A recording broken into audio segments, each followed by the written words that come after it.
সংসারের অভাবের জন্য আমি একটা ছোট্ট বাচ্চাকে ছেড়ে লোকের বাড়ি এই 3 মাস কাজ করে বেড়াচ্ছি, কিন্তু ছেলেটার সাথে আমার অনেকদিন কথা হয় না, খুব কষ্ট হচ্ছে ওর জন্য। তবে হ্যাঁ, আমার মালিকের ছেলের এই পুরানো গাড়িটা পেলে আমার সোনা বাবাটা খুব খুশি হবে। কই আমাকে কিছু খেতে দাও, নাহলে কিছু টাকা দাও, দুদিন ধরে কিছু খাইনি গো।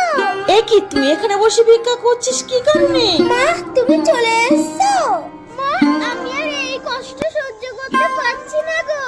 মা তোমারও বর্তমানে ঠাম্মি আমাকে দিয়ে রোজ ভিক্ষা করে, আর যেদিন ভিক্ষা করে আমি ঘরে কম পয়সা নিয়ে যাই সেদিন আমাকে খেতে দেয় না। আমি তো খাবার খরচা বাবদ মাসে মাসে তো টাকা পাঠিয়েছি। মা ওই টাকা আমার পেটে পৌঁছায়। আচ্ছা বাবা, অত কষ্ট পায় না, এখন তো আমি পৌঁছে গেছি। দেখো তোমার জন্য আমি রিমোট গাড়ি নিয়ে এসেছি, এটা নিয়ে খেলো তো।